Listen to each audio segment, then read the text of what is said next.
Hello everyone, this is Mr. McMillan, and I'm here with the example problems for today. Yesterday's video we covered the different types of angles in circles. We talked about central and inscribed angles as well as interior and exterior angles. Now most of the examples that we did yesterday involved central and inscribed angles, and the examples we're going to be doing today mostly focus on interior and exterior angles. So we're going to look at these problems here. Number 9, the first thing we have to do is identify what type of angle that we're looking at. So the way we do that is we figure out where the vertex is. Now in this case, if you look here, the angle we're talking about here is outside the circle. So if it's outside the circle, another word for outside is exterior, so this has to be an exterior angle. Okay. Now we also talked about yesterday how to determine the measure of an exterior angle based on the two intercepted arcs. We wrote down a formula, but we didn't do any examples yesterday with those. Okay. So our formula for finding the exterior angle measure is to take the big arc minus the small arc and divide by 2.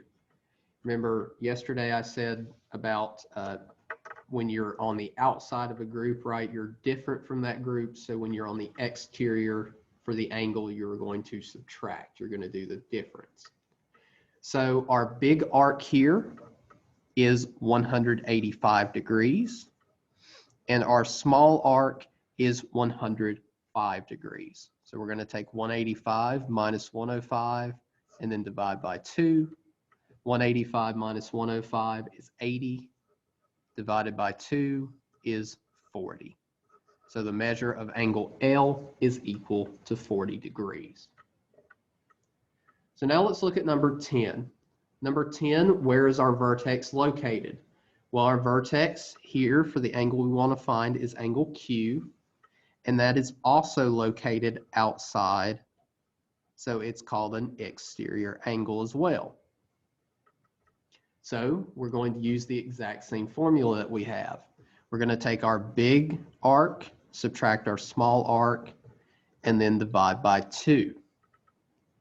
So in our case, our big arc is at SP, so our big arc is 145.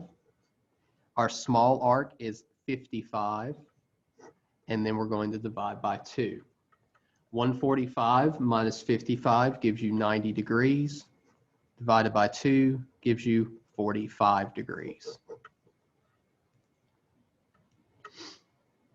Number 11. Now look at number 11. Does it have the same characteristics as problems 9 and 10? Well, you should see that on number 11, your vertex is no longer outside the circle. Instead, your vertex is inside the circle. So this would be an interior angle instead of an exterior one. Now, we also talked about how to find the angle measure of an interior angle, and we do that by adding the two arcs this time instead of subtracting.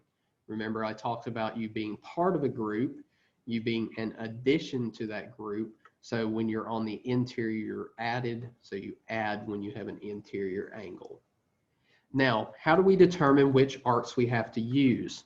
Well, you know when you have intersecting lines, you have pairs of vertical angles. So this angle here has to be the same as the angle across from it. So that means that we're not only going to use this 100-degree arc, we're also going to use this 80-degree arc. So we take 100 degrees and add 80 degrees, and then we divide by 2. So 100 plus 80 gives us 180, divided by 2 gives us 90 degrees. So the measure of angle RTS is equal to 90 degrees. So I want you to try number 12 on your own, pause the video, and after you get your answer, come back and check your answer. So let's look at number 12. Number 12, we have a vertex that's inside the circle, so this is an interior angle. So in order to determine the measure of an interior angle, we take our two arcs, add them together, and divide by 2. So our arcs here, across from the angle we want to find, is 185, and then the other one is 53. So 185 plus 53 over 2. 185 plus 53 gives us 238 degrees. Then we divide by 2. 238 divided by 2 gives us 119 degrees. Okay.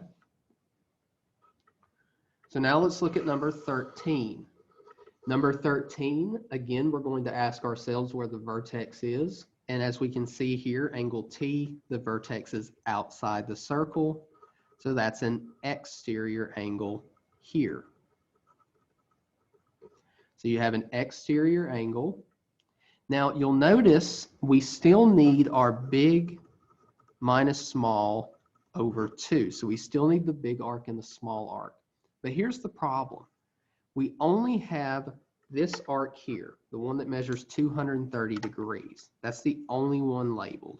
So it's in red as I'm going along here. Okay.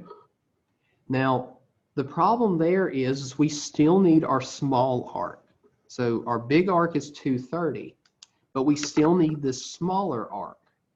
Well, we know that the big arc and the small arc combine together to form the whole circle, and a whole circle is equal to 360 degrees. So the measure of that arc US is 360 minus 230, which is equal to 130 degrees. So now we know our large arc and our small arc. So now we take 230, subtract 130, and then divide by 2. 230 minus 130 is 100, divided by 2 is 50. So our angle T is equal to 50. So now what I want you to do, I want you to pause the video and I want you to try number 14. And then come back and check your answer. So let's look at number 14. Number 14, you have your angle vertex there. It lies outside the circle, so this is an exterior angle. So to find the measure of the exterior angle, you need to take your big arc minus your small arc, and then divide by 2. So your big arc is 135.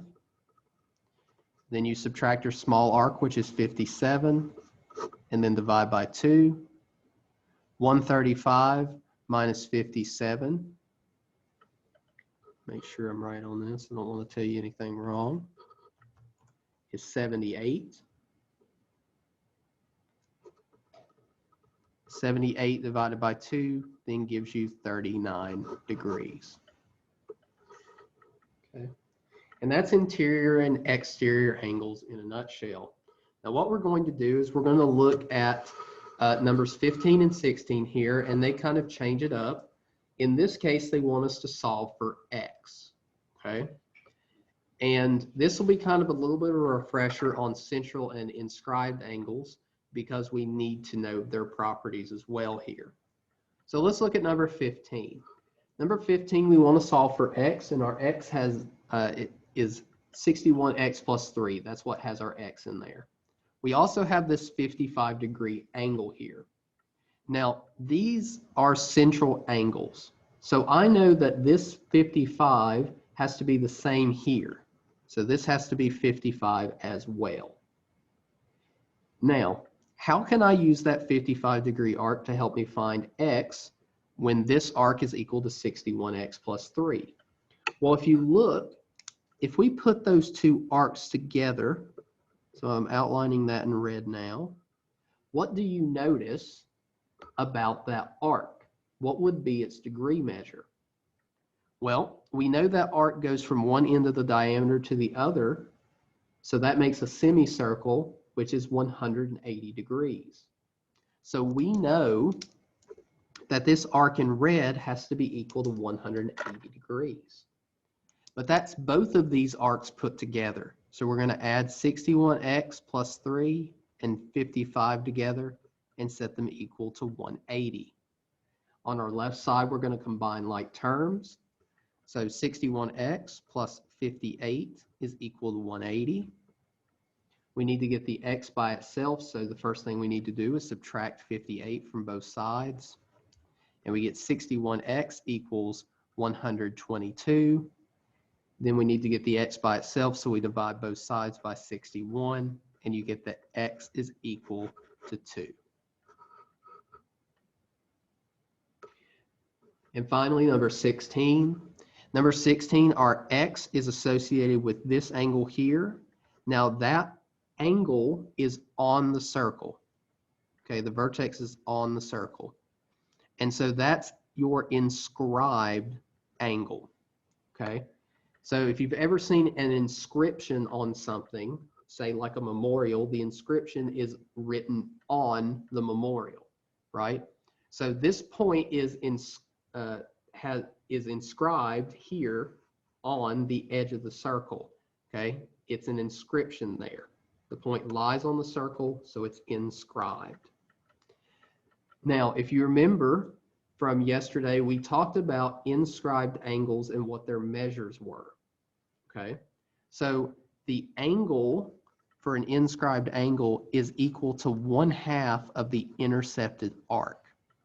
And if we look here, we can see the angle E, which is associated with these lines here, intercepts this arc, which is 100 degrees.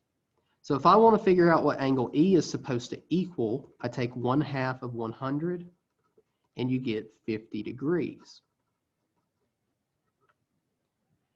Now, you know this angle is now equal to 50 degrees, but that's not what the question's asking for. It's asking for you to solve for x.